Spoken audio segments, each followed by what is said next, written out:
So, what are the two meanings of this phrase? Well, one is, of course, because Macbeth has killed his king, of course, Duncan can no longer sleep, right?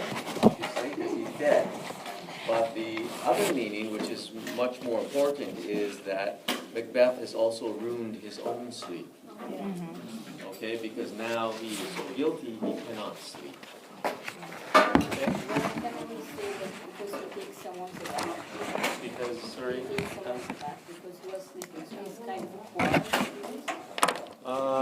Possibly, but it's more about the guilty conscience. Okay? All right, I also asked you to find some examples for me of internal and external conflict in Acts 1 and 2. So I'm sure you found examples. It's not difficult to do, but I just want to give you some examples so that we understand basically what we're talking about. Okay? So for example here, that in Act 1, when Duncan announces that his son Malcolm will succeed him as king, of course, this is an external conflict, will develop into an external conflict between, of course, Macbeth and, of course, Malcolm, eventually, right? And then, of course, the internal conflict for this one, of course, you could say that this is internal conflict as well, because Macbeth understands that he cannot be king as easily. But probably a better example, or an easier example to see, would be when Macbeth is told about his prophecies, remember? Right, he says, you will be the Thane of Cawdor, and then it comes true. And so therefore he has that internal conflict whether or not to find the easiest route to kill or to succeed to the throne, which is killing his king, of course. In Act number 2, the internal and external, of course, is the external conflict. A good example of external in Act 2 is when Macbeth comes back from Duncan's bedchamber carrying the daggers. And Lady Macbeth says, why do you have those? Right? And he says, whatever, like, go take them back. But he will not do that. Yeah. He will not take them back. So therefore there's a conflict between Lady Macbeth and Macbeth at this time. In terms of internal conflict, of course, after there's a knocking on the door, right? There's a knocking on the door by Macduff, of course, that shows up at the door. Macbeth says, to know my deed, 'twere best not know myself. Wake Duncan with thy knocking. Right? I would thou couldst. And what that means is I wish that I had not killed my king. Right? I wish he were still alive, of course, but it is now too late. Okay, so I'm sure you found other examples of internal and external conflict, so it's not difficult to find, so it should be okay. It should be fine. All right? Okay, also, please remember, I do want your iambic pentameter quatrains today, sometime today, please. Okay. I'd also like to take a look at Act 2's questions as well. Let's take a look at Act 2 questions so that we can move forward, of course. Okay. All right, so scene number 1, of course. The question says, at what time does this scene take place, and what lines tell you? Well, we know it's past midnight. We know it's past midnight because he says, the moon is down, I have not heard the clock, and she goes down at 12, right? So we know it's past midnight. Question 2 says, why would Banquo prefer not to sleep? Well, Banquo's been having dreams, okay? He's been having dreams about the witch's predictions, and he doesn't like his own cursed thoughts on the matter.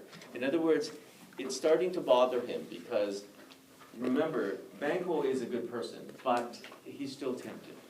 And he's still persuaded, and he's still curious because of what the witches have said. Okay, so he is human as well. What offer does Macbeth make to Banquo? Well, he tells Banquo he'll reward him if he agrees to support Macbeth. But Macbeth's intentions are unclear. Okay, he doesn't say what I want you to do. So Banquo says he will support his friend as long as he keeps his honor and his conscience clear. Right? This is what he agrees to do, and they plan to talk later. But of course, that later never comes. They never do talk about this, of course, later on.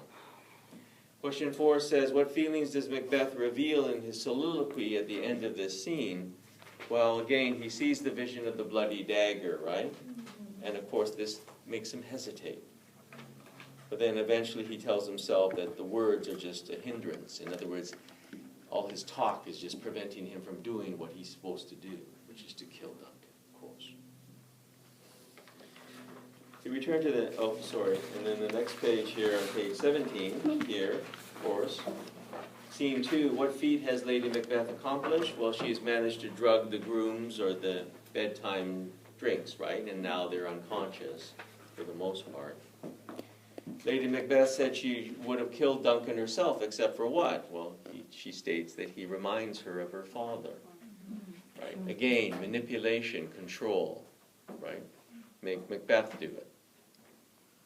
What does Macbeth tell his wife? Of course, that he has finally killed Duncan, of course.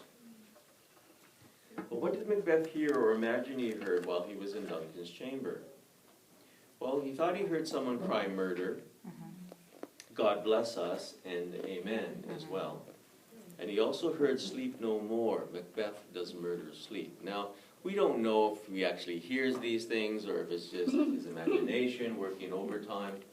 But I imagine he did hear something. You know, maybe in the next bedchamber someone said, you know, for example, someone said, yelled out in his sleep or something, for example. Or someone said amen. Maybe they're talking in their sleep as well. So it's hard to say. But again, a lot of this deals with Macbeth's guilty conscience, of course. Okay. Number 5, in what ways does Lady Macbeth's reaction to the murder differ from Macbeth's? Well, again, remember, she's much more practical, right? More practical, and it doesn't seem to bother her at all to go back to put the daggers beside the grooms or the chamberlain. She doesn't seem to care too much about it, right? But of course, later, of course, it does affect her. Number 6 says, what advice does she give Macbeth? Well, she tells him merely, consider it not so deeply.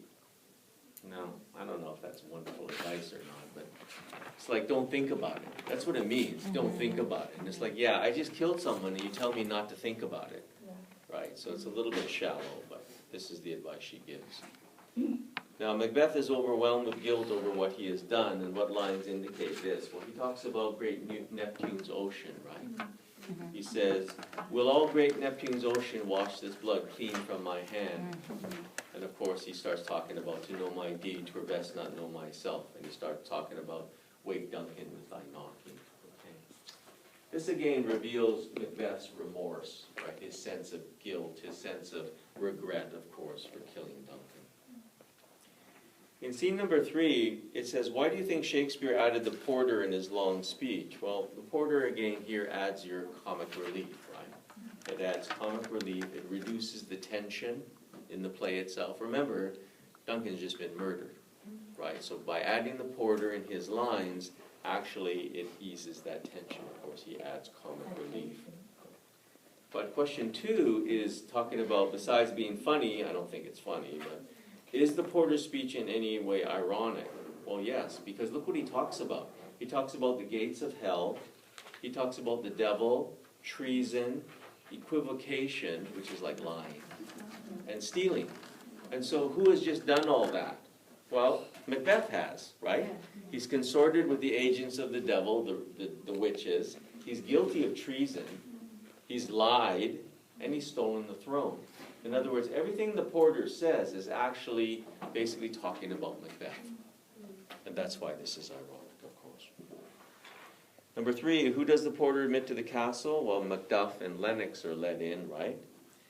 And as Lennox and Macbeth talk, what is Macduff about to do? Well, he discovers the body of Duncan. Remember, Macduff has been told to come to wake him up, to wake the king up. This is what he wants him to do. And so, on purpose, of course, Macbeth lets Macduff discover the body. Okay, it's intentional, of course. Question 5 says, how does Macduff's treatment of Lady Macbeth strike you? Well, it's ironic again, right? Because he wants to protect the gentle lady, right? From the hideous sight of the murdered king, right? So this is ironic, of course, because she's the one who plotted it, of course. How does she react? Of course, Lady Macbeth does faint. But she faints almost in a way to distract attention, of course. Right? Macbeth's reaction, of course, to the discovery, of course, he's terribly grieved, right? Of course, he pretends. And he quickly kills the grooms because he knows that they, well, basically can refute his claim of what has happened. But of course, by doing so, right, he blames his love for Duncan on his actions. In other words, he doesn't think about it, he goes, no, who would do different, right? Someone kills your beloved king, well then you react, you kill them quickly. You don't think about it, right? But of course, everybody else around there goes, well, why didn't you just wait until we talk to them, right?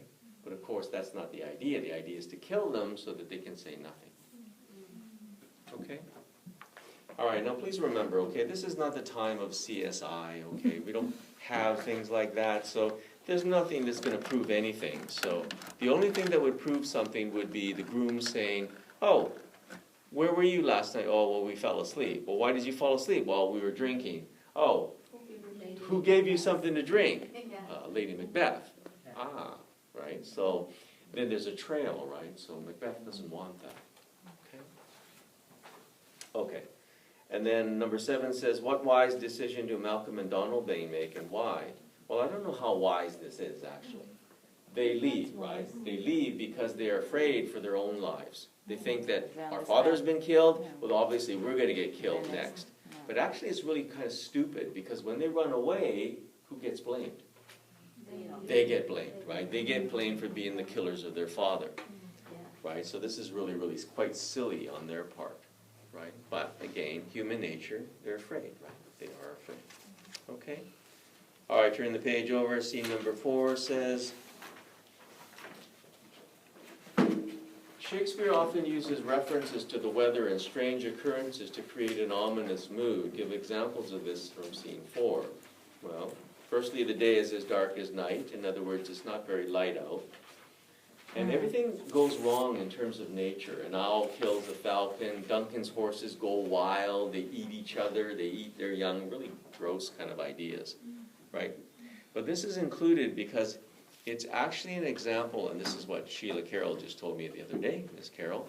She told me it's an example of pathetic fallacy. And what that means is that whatever occurs on stage actually directly affects nature, or part of nature. You don't have to remember that, it's okay. Not necessary. But that's why it's included. Question 2 is talking about the old man. And remember that the old man is an agent of the village, okay? So what does he represent? He represents the Scottish people. He represents the common people.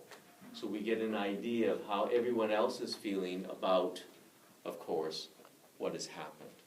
Okay? And this is what his reflection is. Who is under suspicion for Duncan's murder? Of course, his sons. Does it make any sense? Of course it does, because they ran away. Who's going to be king? Of course it's going to be Macbeth. And of course it says, lest our old robes sit easier than our new. Yeah, I don't understand. Remember, this is the example of clothing imagery, right? There's a lot of imagery about clothing in this play. And what Macduff is saying is that Macbeth is not going to be a good ruler. Is it Macduff say? Yep. Make any sense? Does it make any sense, Grace? Yes, it does, because essentially it makes sense because they ran, right? They didn't tell anyone they were running, they just ran. Okay, so therefore they're under suspicion of murdering their father. Yeah. Okay. When they used to, when they killed their father, like when they wanted to be a king as well.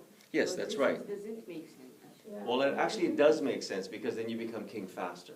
Yeah, so he will be innocent. Well, yeah, I mean, if Duncan were never killed, of course, then nothing would happen. But as soon as Duncan is killed and murdered, not just killed, but murdered, then who do we blame? Well, most likely, logically, would be blame the sons because they're next in line. Right, that makes the most logical sense. So actually what they should be doing is staying and trying to find the killer. But instead they run because they're human and they panic. They think they're going to get killed themselves. Because they know they didn't kill their father, right? So therefore that's why they run, but now everybody else blames them, of course. Okay. All right, and so again, lest our old robes sit easier than our new, okay? So again, what that means is it just doesn't feel comfortable wearing the king's clothing now, or being king. There's a lot of references to clothing in this play. Okay. Okay, so I know I rushed through that a little bit, but I don't think it's that complicated.